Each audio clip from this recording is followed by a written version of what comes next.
প্রিয় হাজিরিন ভাইয়েরা আমার, এই জন্য আল্লাহ হাবিব এই পৃথিবীর জমির রহমত শ্রেষ্ঠ, সবচেয়ে শ্রেষ্ঠতম নিয়ামত হিসেবে এই জগতের মধ্যে আগমন করেছেন।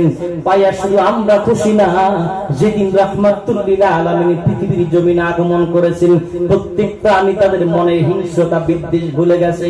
বাঘ হরিণকে ডেকে বলে, হে হরিণ, শুনেছো নাকি রাহমাতুল লিল আলামিন পৃথিবীতে আগমন করেছেন? মাছ কুমিরকে বলে, শুনেছো নাকি রাহমাতুল লিল আলামিন ধরে আগমন করেছেন?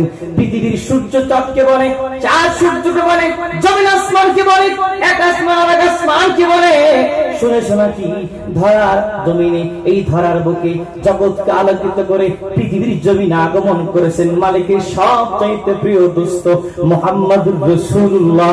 একটু দিল খুলে বলা যাবে কি সুবহানাল্লাহ। নবী আমার যেদিন পৃথিবীতে আগমন করেছেন, আবু লাহাবের দাসী সুয়াইবিয়া দ্রুত দৌড়ে যায় আবু লাহাব কিছু সংবাদ জানায় দিলেন। রে আবু লাহাব, শুনেছো নাকি? কি সংবাদ? বলে, তোমার প্রিয় ভাই আব্দুল্লাহ তো পৃথিবীর জমিনে নাই। আমিনার কোলকে আলোকিত করে তোমার একজন ভাতিজা পৃথিবীতে আগমন করেছে।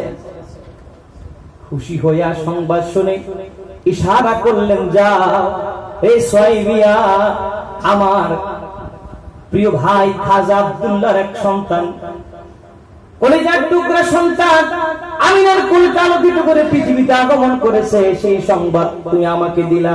যাও রে যাও, আমি খুশি হইয়া তুমি সুহাইবিয়াকে আজাদ করে দিলা। আবু লাহাবের ইন্তেকালের পরে হযরত আব্বাস রাদিয়াল্লাহু তাআলা আনহু একদিন গভীর রাজনীতিতে স্বপ্নে দেখলেন, যেটি মুসলিম শরীফের ভিতরে এসেছে। আব্বাস রাদিয়াল্লাহু তাআলা আনহু স্বপ্নের ভিতরে দেখলেন আবু লাহাব, সে তার আঙ্গুলের, আবু লাহাব বড় আযাবের ভিতরে, বড় কষ্টের ভিতরে কবরে দিন কাটাচ্ছে, সময় কাটাচ্ছে, দিনাতি অতিবাহিত করছে।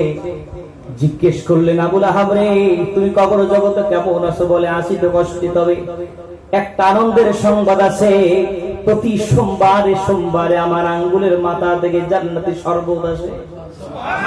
আর জোরে কান। যেই দিনে আমি আমার ভাতিজা মুহাম্মদুর রাসূলুল্লাহ আগমন হয়েছিল, সেই দিন আমি আমার সাহাবা আঙ্গুল দ্বারা ইশারা করে আমি আমার সুহাইবিয়াকে আজাদ করে দিয়েছিলাম।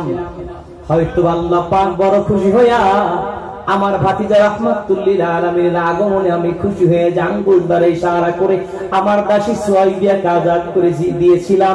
এই জন্য আমি প্রত্যেক সোমবারে আমার আঙ্গুল থেকে জান্নাতি শরবত বের হয়, সেইটা যখন পান করি আমি জাহান্নামের ভিতরেও শান্তি উপলব্ধি করি।